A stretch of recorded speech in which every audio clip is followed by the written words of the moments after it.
Hello everyone, and welcome to the channel, Sola Stories. I am 65 years old, and I went to the city to live with my son for my retirement. Every night, at 3 in the morning, he would take a shower. One time, my curiosity got the better of me, and I peeked. The scene in the bathroom terrified me so much that I moved into a retirement community the very next day. In the small town where I had lived my entire life, the late autumn wind carried the dry chill of early winter, piercing sharply into every corner of the house. My name is Eleanor, and at 65 years old, I had just officially said goodbye to the chalk dust of the high school lecture hall where I had taught for decades. This old craftsman-style house had witnessed almost my entire life, from an enthusiastic young teacher to a widow, and now to this old woman whose hair was streaked with the frost of time. On the mantelpiece, a photograph of my late husband still stood, solemn and imposing. Thinking of him stirred a complex feeling in my heart, a mixture of sorrow and a sense of a heavy burden lifted. People often say to speak no ill of the dead, but the invisible scars left on my soul by his beatings and harsh rebukes could never fade. He was a tyrannical, violent man who always treated our son and me as his private property. The day he found out he had terminal cancer was the same day our son, Julian, received his acceptance letter to a great state university. I suppressed all my grievances and resentment to care for him until he closed his eyes for the last time, not out of love, but out of duty, and to allow Julian to focus on his studies. The day my husband died, I didn't shed a single tear. I only felt the weight on my shoulders suddenly lighten. From that day on, my son and I had only each other. I poured all my love and energy into raising him, taking on odd jobs in addition to teaching to support his education. From a young age, Julian was bright and decisive, but also had a quick temper, perhaps a trait inherited from his father. Whenever I saw him frown and shout, an invisible fear would creep into my heart. I tried to use all of a mother's tenderness to correct and guide him, hoping to smooth out the sharp edges of his personality. In the end, Julian did not disappoint me. He graduated with honors and quickly found a good job in a major city, eventually getting promoted to regional manager for a well-known corporation. He married a wife, a gentle and kind girl named Clara. At last, the heavy burden on my shoulders was lifted. I thought that from then on, I would live a comfortable, carefree life, tending to my tomato plants in the morning and taking walks with the other older ladies in town in the evening. But life rarely goes as planned. That day, I was busy in my garden when the phone rang. It was Julian. "Hey, Mom, what are you doing?" His voice on the phone, even in a simple greeting, always carried a subtle sense of pressure. I wiped my dirt-stained hands on my apron and chuckled softly. "I'm just checking on the tomatoes. They're almost ready to be picked." "Is something wrong, son?" "Mom, Clara, and I have talked it over. I want you to get your things in order. This weekend, I'm driving down to pick you up and bring you to the city to live with us." I froze. The thought of leaving this place, of leaving the quiet life I knew so well, made my heart sink. "Oh, let's not, son. I'm used to living here. I don't know anyone there. I wouldn't be comfortable, and I'd just be a bother to you and your wife. You two have your jobs. You're so busy." "What bother, Mom?" Julian's tone held a hint of impatience. "It's a son's duty to take care of his mother. Besides, what if something happened to you out there all alone in the country? Who would even know?" "I've already made up my mind, so please don't argue. We've already prepared a room for you." His "I've already made up my mind" way of speaking sent a chill down my spine. It was exactly like my late husband, but I still tried to refuse gently. "Julian, honey, I know you care about me, but I'm really too old to change. I won't have any friends there, no garden. I'll be bored to death." "What do you mean, no friends? You'll come with us. Clara can take you out, take you shopping. Here, I'll let you talk to Clara." There was a moment of silence on the line, and then a clear, gentle voice came on, like a fresh spring flowing through the tense atmosphere. "Mom? It's Clara." "Oh, hello, dear."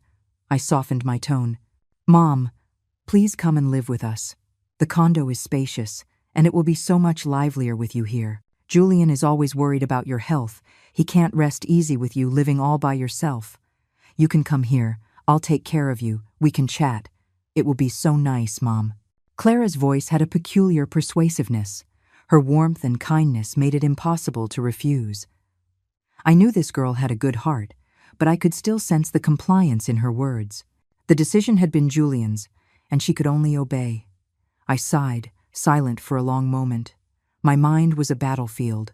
On one side was the freedom and peace I craved after so many storms. On the other was duty, my love for my son, and the fear that if I refused, Julian would fly into a rage. I was terrified of his anger. I had lived in a hell of anger before, and I did not want to face it again. All right then, I finally surrendered. Let me pack for a few days. Oh, wonderful! My husband will be there this weekend to pick you up. Clara's voice was filled with joy. After we hung up, I stood silently in my vegetable garden. Over the next few days, I began to pack. I didn't have much, a few old clothes, a faded photo album, and a couple of my favorite books. As I flipped through the pages of the album, looking at photos of Julian's bright smile as a child, my heart softened again. Maybe I was overthinking things. After all, he was my son, the boy I had raised with my own 2 hands. He was bringing me to live with him out of a sense of duty because he was worried about me. I should be happy. I packed up my past, half a lifetime of memories, and prepared for a new journey. I said goodbye to my neighbors, the old friends with whom I shared morning and evening chats. Everyone was happy for me, saying how lucky I was that my son was taking me to the city to be cared for in my old age. I just smiled, an incomplete smile. That weekend, Julian pulled up in a gleaming black luxury sedan. Seeing my son dressed in a tailored suit, looking every bit the successful man, a wave of indescribable pride washed over me. He bustled about, helping me with my things, constantly asking if I was comfortable. Clara had come with him, and the warm family atmosphere temporarily swept away my worries. "Mom, look, I bought you a few things." Julian opened the trunk, revealing several boxes of expensive vitamins and supplements. "Oh, you shouldn't have. Spending all this money. I don't need anything." I chided him lovingly. "I don't lack money, Mom, just time to take care of you. I can only work with peace of mind if you're living with us," he said, his tone sincere. The car started, leaving the small town, the old roof, and the familiar garden behind. On the wide highway, skyscrapers gradually rose before us like giants. The noisy, bustling atmosphere of the city left me feeling a little overwhelmed. Julian and Clara's condo was on the 18th floor of a high-end residential building. It was much larger than I had imagined, with gleaming hardwood floors and luxurious furniture that spoke of expense and opulence. Julian led me to a small but well-equipped room with a window overlooking a lush green park. "This is your room. I've had a TV and air conditioning installed for you. If you need anything, just tell Clara. Don't be a stranger." "It's wonderful, son. Thank you both so much." Clara skillfully helped me put my clothes into the closet. This girl was always like that, constantly busy, always with a gentle smile on her face. But I noticed that whenever Julian was near, her smile seemed a bit strained, and a flicker of caution and timidity would cross her eyes. The first dinner was held in a seemingly warm atmosphere. The meal was lavish, filled with all my favorite dishes. "Mom, eat more, you're too thin," Julian said, placing a large piece of fish in my bowl. "I can get it myself, you eat." "Clara, aren't you going to get Mom some more soup? What are you just sitting there for?" He turned to his wife. His voice wasn't loud, but it was filled with authority. Clara flinched and quickly ladled some soup for me. I saw her hand tremble slightly. I pretended not to notice and smiled at her. "Thank you, dear. The soup is delicious." Throughout the meal, it was mostly Julian who did the talking. He talked about work, about big projects, about the pressures of competition. He spoke of his achievements without any modesty, full of self-satisfaction. Clara and I just sat and listened, nodding occasionally. I suddenly realized my son was no longer the little boy who needed my protection. He had become a man of the world, a man with power, and he had brought that power home with him. That night, lying in the unfamiliar, soft bed, I tossed and turned, unable to sleep. The sounds of the city drifted in through the window, the distant blare of car horns, the faint murmur of people talking. Everything was new, and everything made me uneasy. I tried to soothe myself. "Everything will be fine. I just need time to adjust. During the first few days in my son's luxurious condo, I thought my worries had been for nothing. The new life wasn't as oppressive as I had imagined. On the contrary, it was filled with what seemed like sincere care. In the mornings, after Julian left for work, Clara would often accompany me to the farmer's market.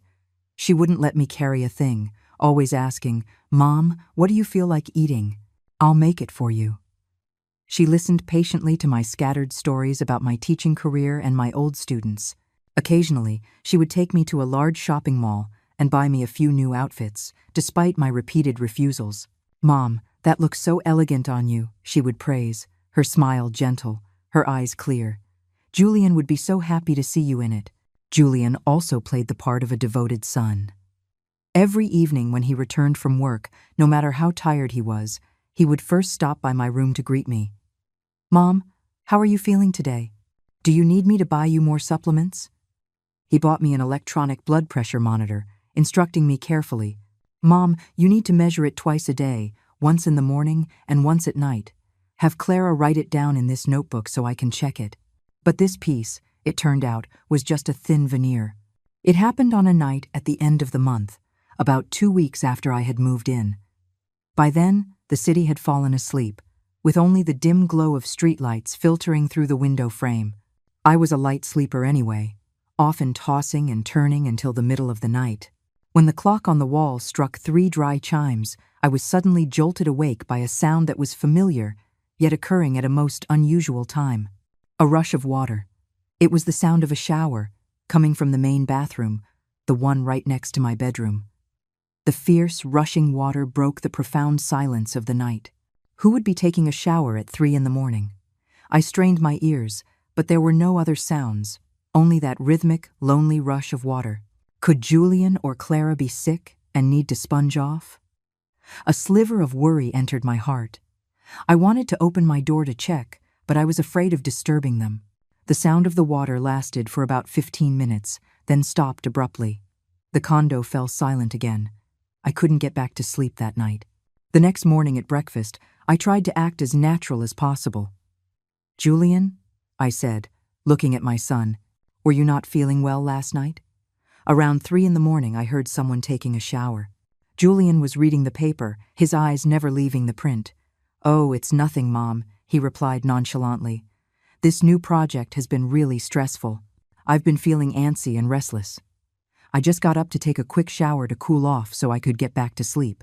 His explanation sounded reasonable, but just then, I saw Clara, who was bringing a bowl of oatmeal from the kitchen, freeze for a split second. The chopsticks in her hand almost slipped. She quickly regained her composure, placed the oatmeal on the table, and smiled, explaining for her husband. "Yes, Mom. He's been working so hard lately. He's been tossing and turning all night. Please don't worry." My daughter-in-law's fleeting moment of panic did not escape my notice. As a teacher with decades of experience, I was always sensitive to unusual expressions. Something was not right. But I didn't press the matter, just quietly finished my breakfast. I had thought it was a one-time thing, but I was wrong.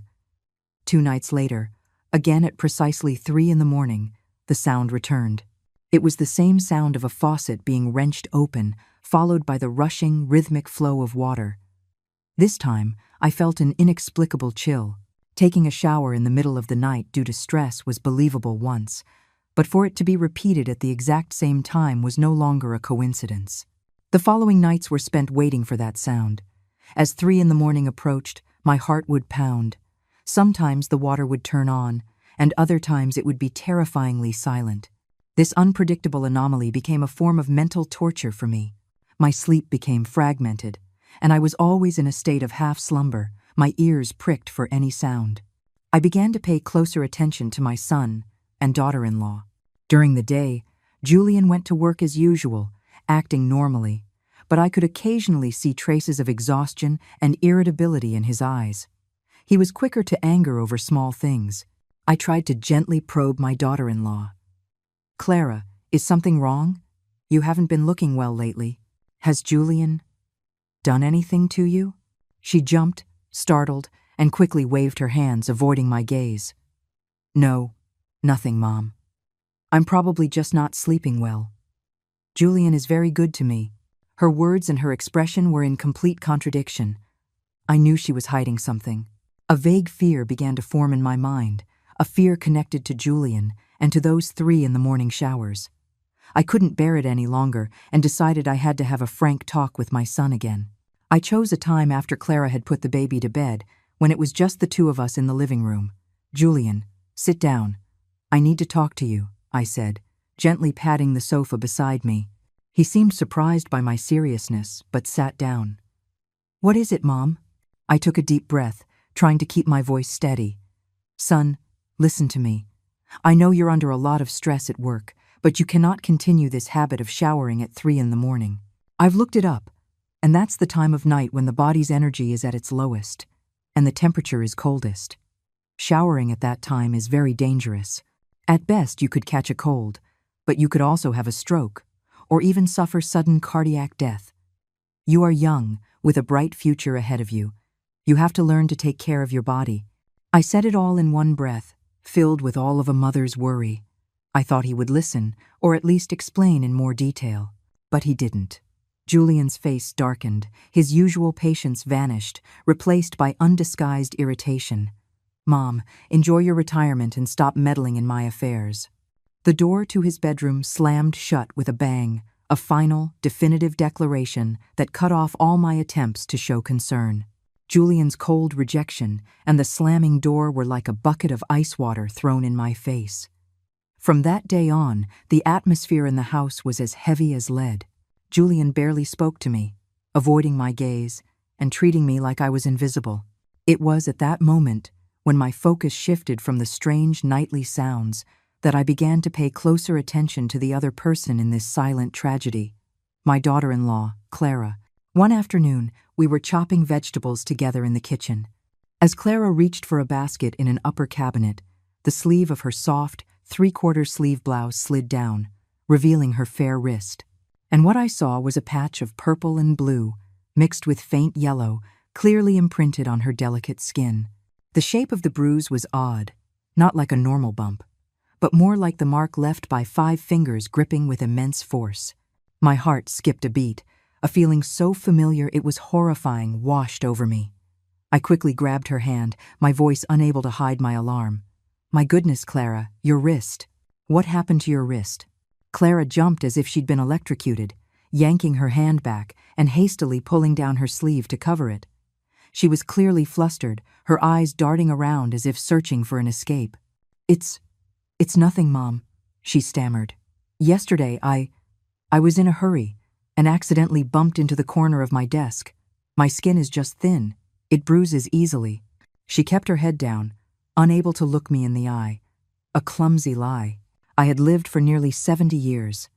As a former victim of domestic violence, I knew all too well the difference between a bruise from a fall and a bruise from being gripped. The marks on her wrist were the signature of an angry hand. My heart tightened. The shadow of my abusive husband suddenly reappeared before me. During his fits of rage, he would grab my arm and drag me, leaving the exact same marks. And just like Clara now, I used to lie to neighbors and friends with absurd excuses like falling down the stairs or bumping into a door. History was repeating itself in the most cruel way, right before my eyes, in my own son's home. I couldn't bring myself to expose her lie. I knew that once a victim chooses to hide, outside questioning only makes them retreat further into their shell of fear. I just said softly, "You need to be more careful next time. A woman must know how to protect herself." Clara just mumbled a quiet okay and then made an excuse to go to the bathroom. I watched her slender, lonely back as she walked away, my heart aching. My suspicions grew with each passing day. I began to see everything through a new filter, a filter of harsh reality. A few days later, I saw another sign. When she woke up in the morning, she kept her head down, avoiding conversation. When I called out to her, I saw that her eyes were red and swollen, clearly from a long night of crying. "Clara, what's wrong with your eyes?" I asked with concern. "Did you not sleep well?" This time, she seemed prepared with another lie. "Oh, I went out on the balcony for some fresh air last night, and a mosquito or some bug must have bitten my eyelid. It was so itchy. I rubbed it, and that's why it's swollen, Mom. A bug. On the 18th floor of a condo with screens on every window. The lies were becoming more and more ridiculous. And then there was the sound of the shower at 3 in the morning. The memory took me back again. After every beating, after every torment, my husband had a strange habit.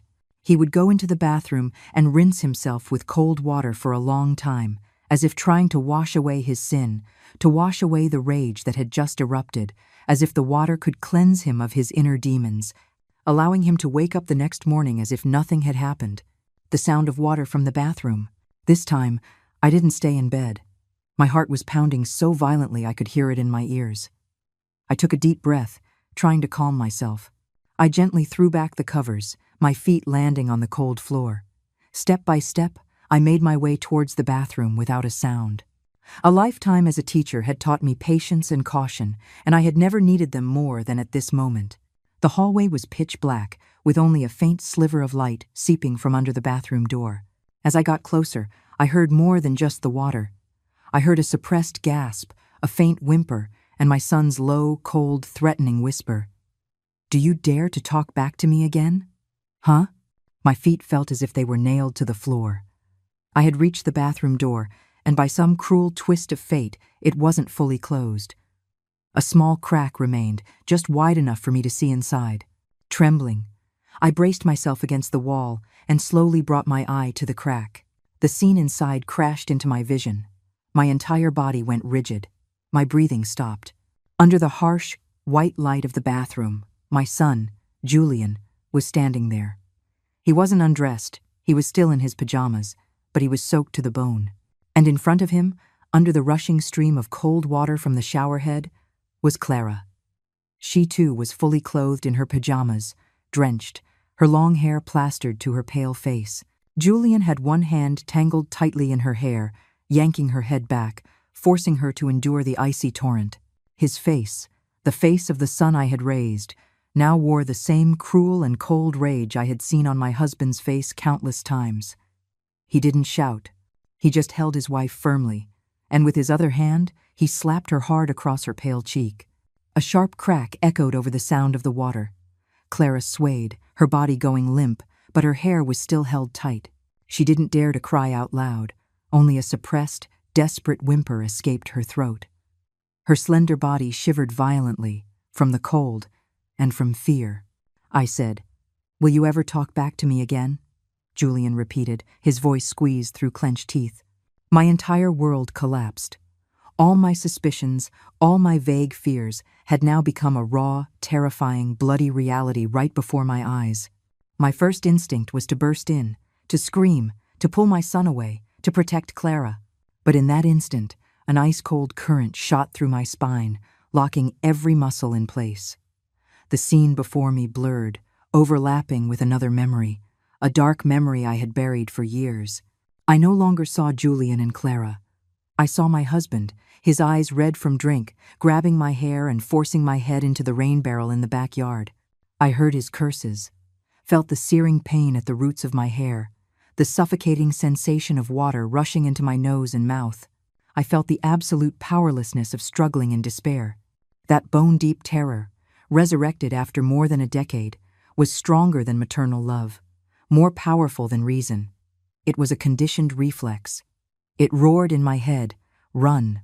Don't make a sound. Don't provoke him, or you'll be next." My body obeyed that command. My legs didn't rush forward. Instead, they instinctively backed away, turned, and ran. I ran back to my room in one breath, not daring to look back. I threw myself onto the bed and pulled the covers over my head, like a wounded animal seeking a hiding place. I lay there, trembling all over, biting my lip to keep from crying out. The water in the bathroom was still running, rhythmic and cruel, the background music to my family's tragedy, to my own cowardice. Then, the memories came flooding back, unstoppable. The hellish years of living with my abusive husband flashed before my eyes. The unprovoked beatings just because a meal wasn't to his liking or a word was said incorrectly.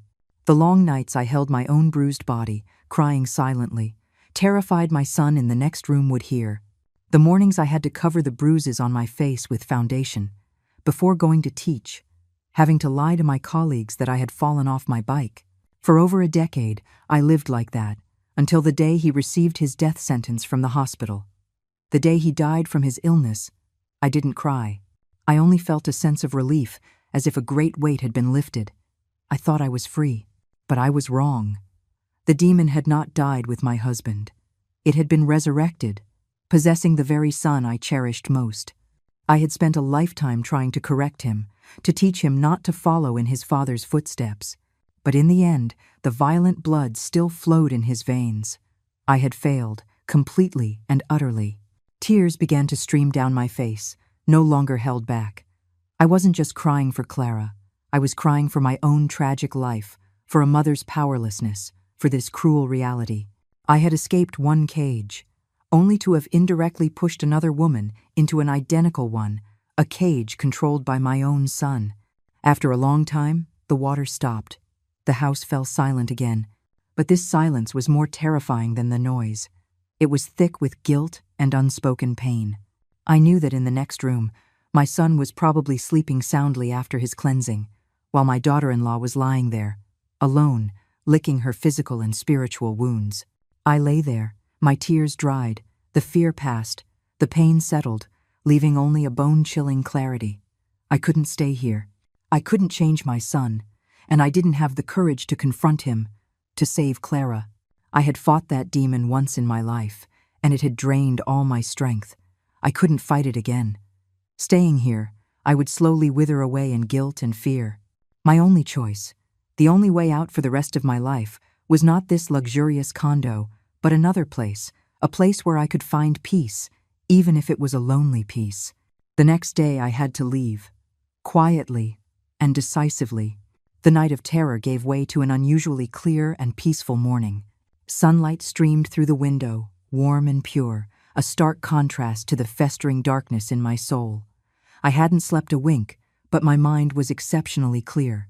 The tears had run dry, and last night's extreme fear and pain seemed to have been distilled into a cold, firm resolve. I got out of bed, went to the bathroom, and looked at myself in the mirror. Before me was a 65-year-old woman, her hair white, her eyes sunken, her wrinkles etched with sorrow. But in those eyes, there was no longer submission or fear. It was the look of a person who had reached the depths of despair and found the only path to survival. I calmly prepared my last breakfast here. The dining table was set as usual, but the atmosphere was suffocatingly tense. I ate quietly, slowly, and deliberately. Then, I began to speak to my two children. "Julian, Clara," I began, my voice not trembling in the slightest. "I have something to say." Julian looked somewhat impatient. "What is it, Mom? Go ahead." I looked directly into my son's eyes, then turned to my daughter-in-law, who was staring at her plate, and said each word clearly. "I thought about it all night last night, and I've decided. I'm going to move into a retirement community." They were both stunned. Julian was the first to react, his calm facade shattering. He practically shouted, "You what? A retirement community? Why? Your son is right here. You want for nothing in this big house, and you want to move there? Do you want people to talk behind my back? I don't approve." His objection, I knew, stemmed not from love, but from pride and selfishness. He was afraid of public opinion, afraid of tarnishing his image as a successful, devoted son. Clara also looked up sharply, her wide eyes filled with panic and a hint of desperate pleading. She stammered, Mom, did we do something wrong to make you unhappy? Please don't go, Mom. Stay here with us. It's not your fault. This place is wonderful. But I've realized that city life just isn't for me. I want you two to have your privacy. Newlyweds need their own life, and it's inconvenient for me to be here." I paused, then continued, painting a false, bright picture. "Besides, I've looked into it. The retirement communities these days are very nice, like little resorts. There are lots of friends, my own age, book clubs, chess clubs, and gardens I can tend to. I think I'll be happier with that kind of life. It's more suitable for an old woman like me." Julian continued to object vehemently, but his arguments only circled around losing face and being seen as irresponsible. I just listened in silence, letting him vent his anger. When he finished, I looked at him, my tone resolute. I have made up my mind. This is my life, and I want to spend my final years in my own way. There's no need to say any more. The unwavering determination in my eyes seemed to catch Julian by surprise. He was used to giving orders, to imposing his will. But today, he had hit a solid wall. He looked at me, then at Clara, and finally fell into a sullen silence. Clara began to cry, tears streaking her foundation. "Mom," I reached out and gently took her cold hand. "Hush now, child. Don't cry. You can come visit me on the weekends. That will be enough for me." That morning, I packed my own bags. It was just a few clothes and books, the same as when I arrived. Julian had already called and arranged for a room at a high-end retirement community on the outskirts of the city, perhaps to assuage his own guilt and to save face. As I walked to the door with my suitcase, I took one last look at the condo, a place of luxury and beauty, yet so cold and full of pain. I looked at my son, the child in whom I had placed all my hopes, now just a shell with a corrupted soul, which filled me with a deep, unknowable sadness. I looked at my daughter-in-law, frail and pale, hiding by the door, her eyes filled with despair. Life in the retirement community was so peaceful it felt almost unreal. There were no harsh words, no slamming doors, and most importantly, no sound of a rushing shower at 3 in the morning. Every day passed in a predictable rhythm. Morning exercises, breakfast with new friends, reading in the library, and afternoon walks in the sun-drenched garden. I had found the physical safety I sought, but my soul was not at peace. Every time I closed my eyes at night, the image of Clara's drenched hair, her pale face, and her desperate eyes would flash in my mind, tormenting me. The sharp sound of my son's hand hitting his wife's face still echoed in my ears.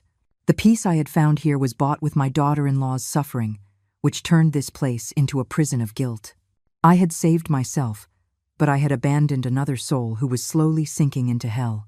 One afternoon, as I was sitting quietly on a stone bench in the garden, a familiar voice called out, "Excuse me, are you Eleanor, the English teacher?" I looked up and immediately recognized Margaret, a former colleague of mine who had retired a few years before me. She hadn't changed much, still with the same warm smile and bright eyes. This unexpected reunion eased some of my loneliness. We eagerly asked about each other's health, talked about our children, and reminisced about the old days. Just then, a young woman with a delicate face, but a deep sadness in her eyes walked over. "Mom, I brought you some fruit. This is my daughter Leah," Margaret introduced her. "Leah, say hello to Mrs. Eleanor." Looking at Leah, for a moment, I saw a reflection of Clara in her. The same submissive demeanor, the same forced smile trying to hide an inner exhaustion. After Leah said hello and left, Margaret sighed, watching her daughters retreating back with a look of heartache. Seeing my expression, Margaret seemed to guess something. "Eleanor, you look like you have a lot on your mind.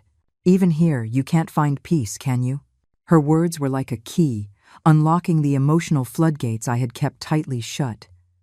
Guilt, fear, and a sense of sin all came pouring out. I told her everything, holding nothing back.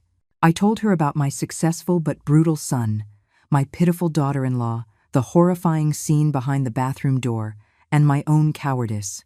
Margaret just listened quietly. When I finished, there was no blame in her eyes, only compassion as she took my hand and patted it gently. "You've been through too much," she said, her voice full of sympathy. "Hearing your story reminds me of what happened with my Leah." Then, she began to tell me her daughter's story. Leah had also been in an abusive marriage. Her husband was an educated, seemingly gentle man, but he was a monster in private. "At first, I was just as clueless, my friend," Margaret said, shaking her head with regret. "I used to tell her, 'Honey, as a wife, you have to be patient with your husband. That's how you keep a family together.' I thought her patience would change him, but I was wrong, so terribly wrong." She explained that Leah's submissiveness only made her son-in-law more aggressive, progressing from verbal abuse to pushing and shoving, and then to full-blown beatings. One day, Margaret's voice broke. She came home with a black eye, but what froze me wasn't the bruise, it was her eyes. Her eyes then, my friend. They were no longer sad, no longer in pain. They were empty. They were the eyes of someone whose spirit had died. In that moment, I knew I couldn't keep being wrong. Tears streamed down her face. I cried, and I apologized to my daughter. I told her she had to get a divorce, that she had to escape that hell, no matter the cost. Leah's divorce was incredibly difficult. The husband constantly threatened her, terrorized her emotionally, saying he would ruin her family's reputation if she left him. But this time, with her mother by her side, Leah found her strength. Together they hired a lawyer, gathered evidence, and fought a grueling court battle. In the end, Leah was free. After hearing Margaret's story, I could only sit in silence. The parallels between Leah and Clara were heartbreakingly similar. Margaret looked me straight in the eye, her voice both sympathetic and powerfully motivating. "Eleanor, your daughter-in-law is likely in the same place my daughter was. Even though you are his mother, the one who carried him for 9 months, your daughter-in-law is someone else's child. She was loved and cherished by her own parents. Imagine how their hearts would break if they knew your son was abusing her like this. What parent in the world doesn't ache for their own child?" Every word from Margaret was like a knife in my heart.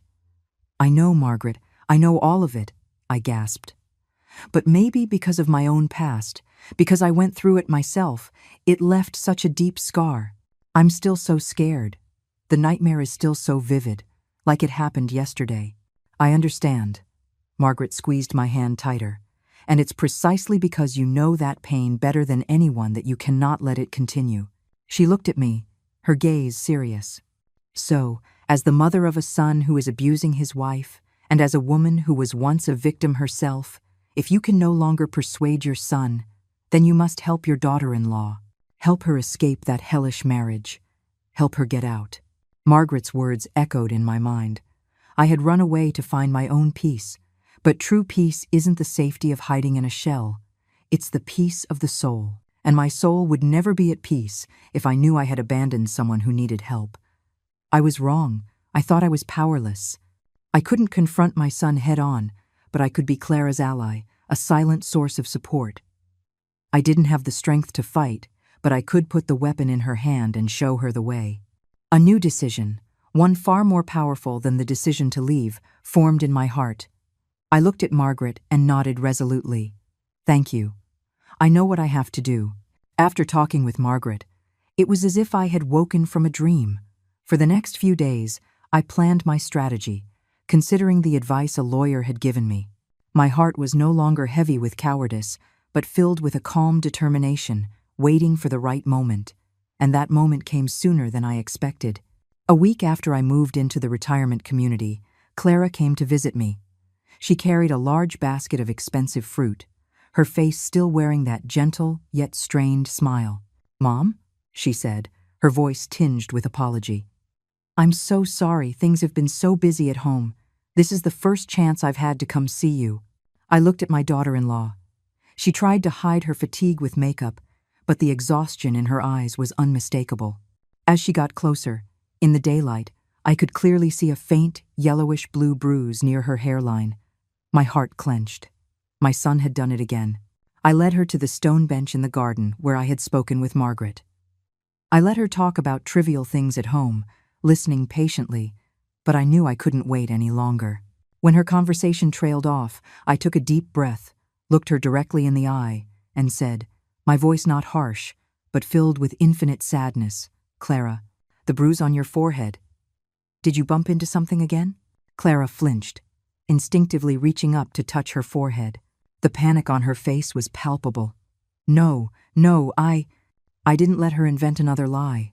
I took her cold, thin hands in mine. "Don't lie to me anymore, Clara. I know everything." Clara's eyes widened in shock and disbelief. "Mom, what are you saying? What do you know?" "The night I decided to leave," I said slowly, each word a hammer blow. "I saw. In the bathroom. I saw everything." Clara's face went white as a sheet. She began to tremble, but then, like a deep-seated conditioned reflex, she rushed to deny it. "No, that's not it, Mom. You must have seen wrong. You must have. Julian, he just has a short temper. He gets like that when he's stressed from work. But he loves me and the baby. Don't think so badly of him. He's miserable too, Mom. She cried as she spoke, her words defending her abuser sounding so pitiful. Looking at her, I saw myself 30 years ago. I didn't interrupt, just let her finish. When her faint defense trailed off, I pulled her close and wrapped my arms around her thin shoulders. Stop lying to me, and stop lying to yourself, my child. My voice broke. The things you just said. I said them myself for almost 20 years. I also used to say the bruises on my body were from my own carelessness. But you and I, we both know that's not the truth, don't we? It was this empathy, coming from a fellow victim, that completely shattered Clara's last line of defense. She couldn't hold it together anymore. She buried her head in my shoulder and began to sob, not the suppressed whimpers of before, but a raw, gut-wrenching cry, releasing years of pent-up pain, humiliation, and resentment. I just held her quietly, letting her cry it all out. When her sobs finally subsided into sniffles, she began to talk. And the truth she revealed was even more horrifying than I had imagined. He hits me often, Mom, she said, her voice a thin whisper, for no reason. Sometimes just because the soup is a little too salty, sometimes just because he lost a contract at work. He takes all his frustration out on me. She choked back a sob. He humiliates me, calls me a freeloader, a waste of space. He even called me a barren hen, saying our family had the worst luck to have married me. Clara looked up at me with tear-filled eyes, full of regret. You know, Mom, before I married Julian, I was a respected teacher at a prestigious private school. I loved my job. But back then, he said something to me, and I believed him. What did he say? He said, "Quit your job. I'll take care of you. Why should a woman work so hard? Just stay home and be a good wife and mother." I believed his promise. I gave up my career, my dreams, and dedicated myself to this family. But I never imagined that "I'll take care of you" was actually a life sentence, turning me into a dependent with no voice, someone he could trample on at will. She had tried many times to go back to work, to regain her independence. But every time she brought it up, Julian would fly into a rage, hit her, lock her in the house, and smash her phone. She was completely isolated. Then why? Why didn't you divorce him? I asked the question to which I already knew the answer. Clara shook her head in despair. I've thought about it so many times, Mom. But he won't allow it. He threatened me. He said if I dared to bring it up, he would make life hell for me and my family. He said that since I haven't worked in years and have no income, I have nothing. If we divorced, I would leave with nothing, and the court would never side with me. He said I would live a miserable life and would never get back on my feet. Hearing this, I squeezed her hand tightly. My son's cruelty and cunning had far surpassed his father's. He was not only a physical abuser, but a psychological one, using every means to bind, control, and gradually destroy his wife's life. I waited for Clara to finish crying and helped her dry her tears. I looked her straight in the eye, my voice no longer that of a mother-in-law, but an ally. Don't be afraid, child. I am here. I will not leave you alone in that hell. You are not alone, I continued, my tone incredibly firm, and you will not leave with nothing. Clara looked at me, her eyes still clouded with doubt and fear. It was then that I revealed my plan. I've already spoken to a lawyer. These few words were like a shot of adrenaline, causing a flicker of light to appear in Clara's empty eyes. For the first time in a long time, I saw a glimmer of hope. We will fight this together, I said, quietly and smartly. My son turned you into a victim. Now, we will use that to build the case against him. Seeing my daughter-in-law break down in my arms, her thin body trembling with suppressed sobs, I truly understood my own weakness. I had thought of myself as a victim, with the right to run away and seek peace. But I was wrong. When I witnessed the same tragedy destroying another life, my silence was complicity. My departure was not liberation, but a cruel abandonment. I am so sorry, Clara, I whispered, my voice hoarse with emotion.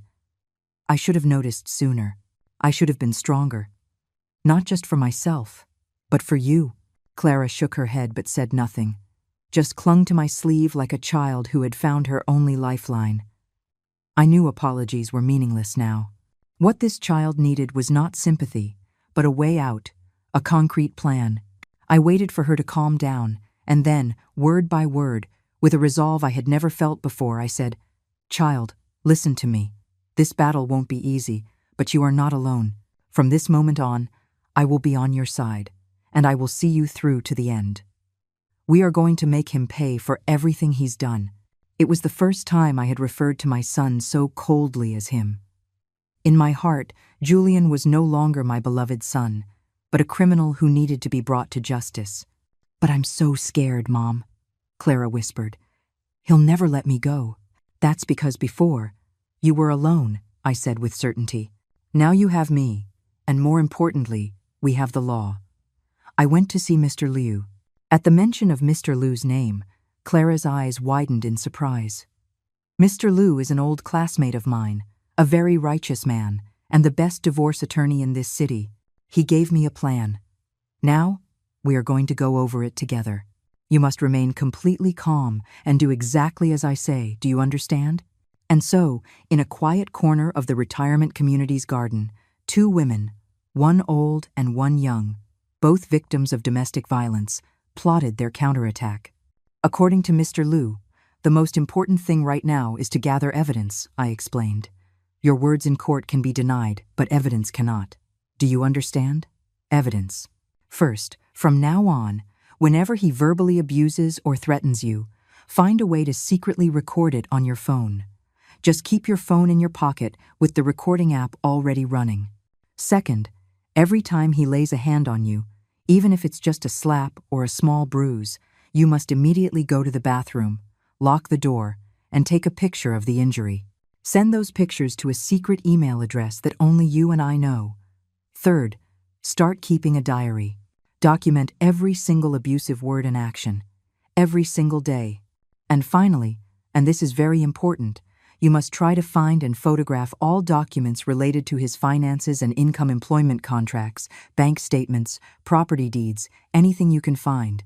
This is to counter his threat of leaving you with nothing. Clara's face turned pale. What if he finds out? I know this is dangerous, Mom said, but freedom is never free. You have to be brave, just this one time. My words seemed to strike a chord deep inside her. She nodded, her expression shifting from fear to determination. There's one last step, I said. After we have enough evidence, you must be the one to formally ask for a divorce. Clara trembled. He'll kill me. He'll go insane. I know. But that is when he is most likely to reveal his true, monstrous nature. You don't have to confront him. You just have to say the words, and then do whatever it takes to get out of that house immediately. Run to a friend's place, or take a cab straight here to me. Mr. Liu and I will handle the rest. We will use his rage against him in court.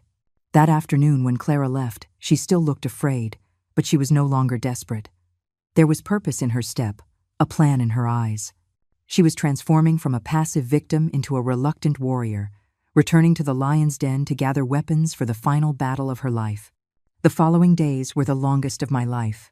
I lived in a state of constant anxiety, my phone always in my hand. Every email from Clara's secret account made my heart clench. A photo of a bruised arm, an audio file of Julian screaming the most vile insults at his wife, a short diary entry. He hit me again today, because I accidentally broke a bowl. Each piece of evidence was a knife in my heart, but it was also a brick paving the road to my daughter-in-law's freedom. I forwarded everything to Mr. Liu. He said we already had more than enough to win the case. We just needed one last thing, for Clara to officially ask for a divorce, to light the final fuse. After nearly 2 weeks of evidence gathering, the day finally came. In the morning, I received a text message from Clara. Mom, I'm going to tell him tonight. That day, I couldn't sit still. I prayed for her safety. By evening, my heart felt like it was going to beat out of my chest. I stared at my phone, waiting. Around 10 o'clock at night, my phone rang. It was Clara's number. I snatched it up. Hello? Clara? How are you? Mom, the voice on the other end was trembling and frantic. I told him. What did he do? Did he do anything to you? He. Clara's words were cut off by a scream, followed by Julian's furious roar. Who do you think you're calling? Give me the phone." Then came the sound of something smashing, and the line went dead. "Clara? Clara?" I yelled desperately into the phone, but was met with only a cold, dead tone. My hands and feet went numb. Cold sweat dripped down my back. I knew something had happened. I redialed again and again, dozens of times, but no one answered.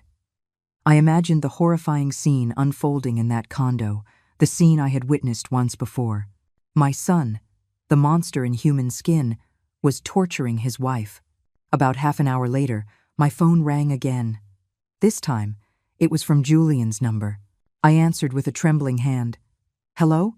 Mom?" The voice on the other end was ice cold, filled with rage and menace. "What have you been telling her? Who gave you the right to incite my wife to cause trouble? Are you trying to tear my family apart? Julian, what are you doing? You can't hurt Clara." He let out a cold laugh.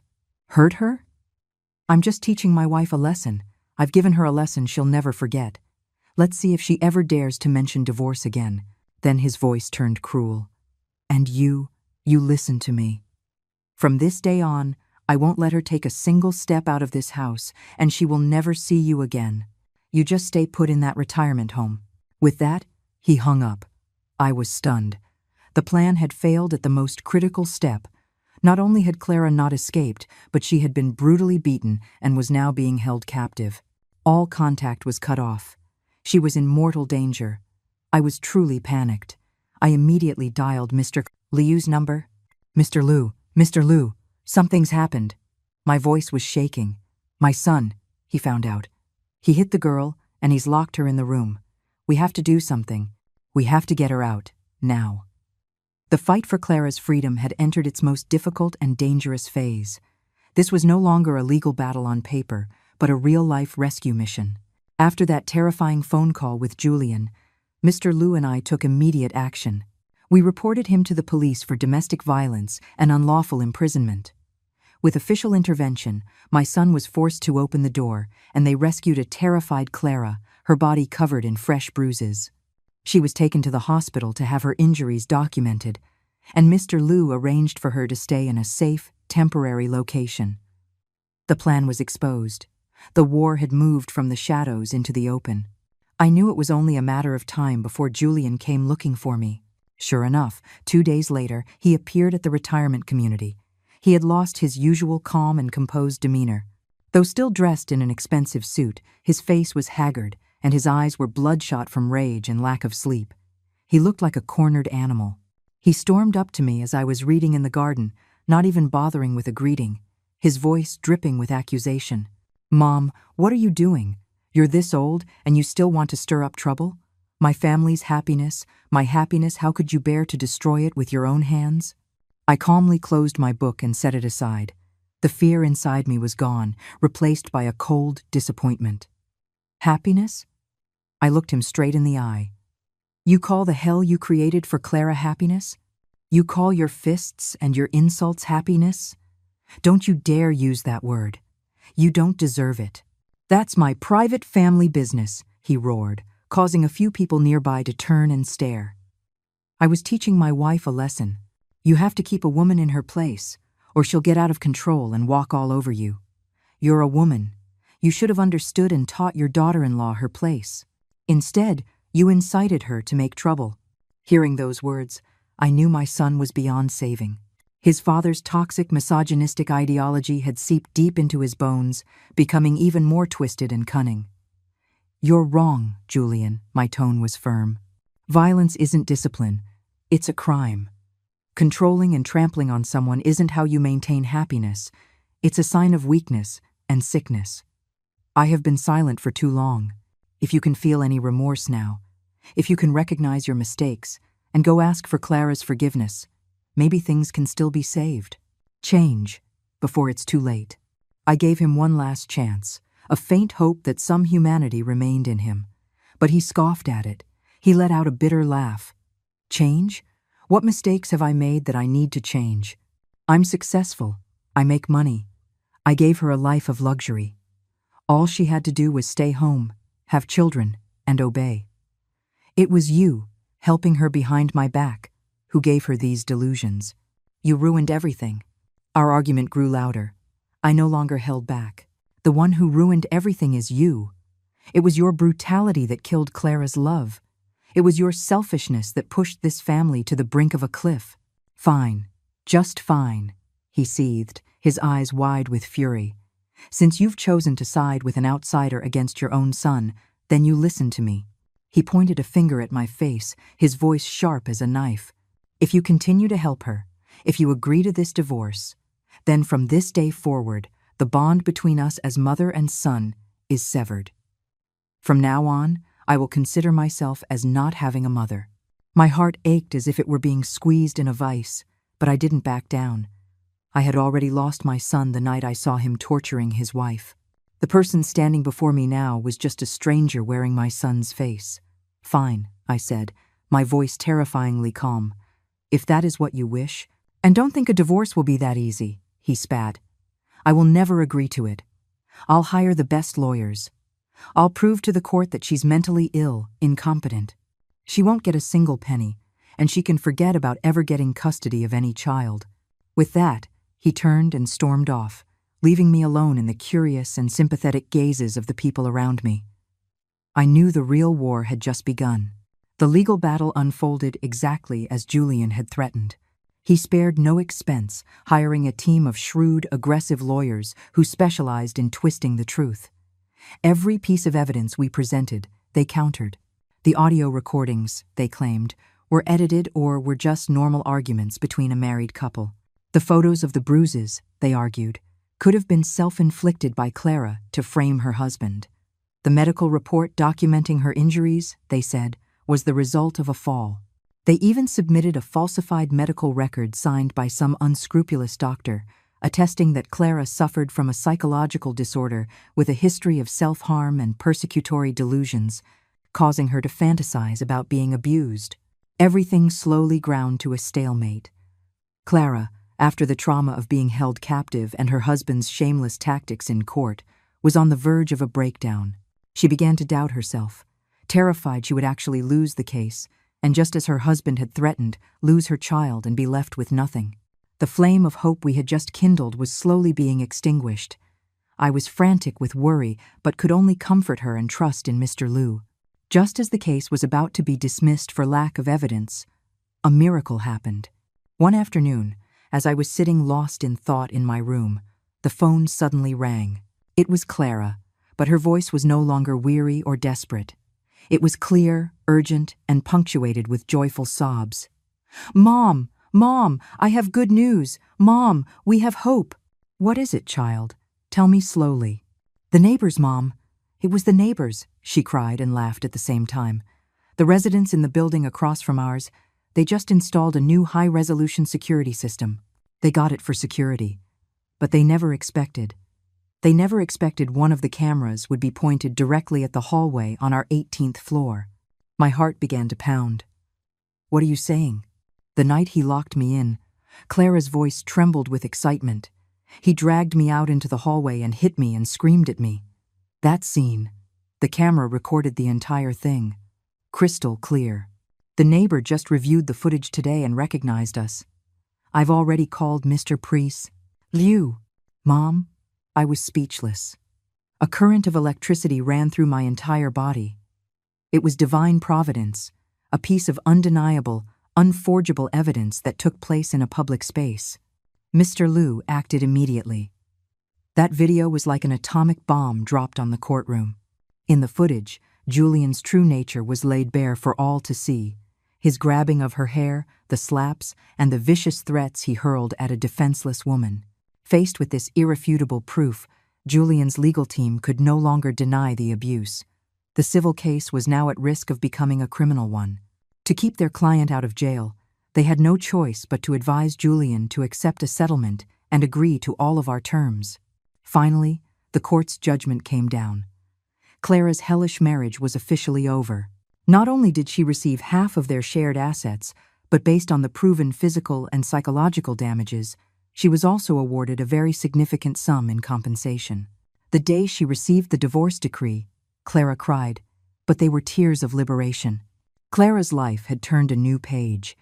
With the assets and compensation she received, she bought a small, elegant condo in another part of the city and personally decorated it to be a real home. It was no longer a cold, gilded cage, but a space filled with sunlight and hope. On the first day she moved into her new home, the first person she came to pick up was me. Seeing my daughter-in-law's radiant smile, her clear eyes free of fear, I felt that all my efforts and worries had been worth it. "Mom, thank you," she said, hugging me tightly. "If it weren't for you, I might never have escaped." "Don't say that," I said, stroking her hair. "It's because you were brave enough. You saved yourself." We sat in her new condo, drinking tea together. Suddenly, Clara looked at me, her cheeks slightly flushed, a little shy, but her eyes sparkling with happiness. "Mom, I have some more good news to tell you." "What good news?" She placed a hand on her stomach, her voice soft. "After the divorce, I kept feeling unwell. I went for a checkup and found out I'm more than 2 months pregnant. I guess it was fate taking pity on us." Mom, I was stunned, and then overwhelmed with immense joy. The woman who had been called a barren hen for so many years, the moment she escaped that abusive man, a new life began. It was the most precious gift, the sweetest reward for all she had endured. News of Clara's pregnancy somehow reached Julian. He tried every way to get in touch, first with Clara, then with me. He was filled with regret. He begged, "Mom, give me one last chance. I know I was wrong. I was a monster. Please, talk to Clara for me. Let me come back and take care of her and my child. I swear I'll change." Before I hung up and blocked his number, I said only one thing to him. "The night you imprisoned and beat a woman who was carrying your child, your chances ran out. You are not worthy." Clara's answer was the same. The scars on her heart were too deep. She could not forgive, could not trust such a cruel and heartless man ever again. Our lives, as a mother and daughter-in-law, continued peacefully. I often visited Clara's home, where we would cook together, take walks, and shop for the coming baby. One day, she took my hand, her gaze sincere. "Mom, my own mother passed away a long time ago. You gave me a new life. Would you adopt me as your daughter? That way, your future grandchild will have both a grandma and a maternal grandmother." I couldn't help but let the tears fall. I had lost a biological son, but heaven had blessed me with a devoted daughter and a grandchild on the way. Yes, I nodded through my tears. I would love that. I didn't move back in with her. I stayed at the retirement community where I had my friends. But her condo became my second home, a true home, not built with money or pretense, but with love, understanding, and courage. My life had been through a tremendous storm, and now, on the downward slope of my years, I had found true peace. Thank you for watching. I hope today's story has resonated with you. For those who have not yet subscribed, please don't forget to click subscribe so we can accompany you every day. Let's grow together. We'll see you in the next video.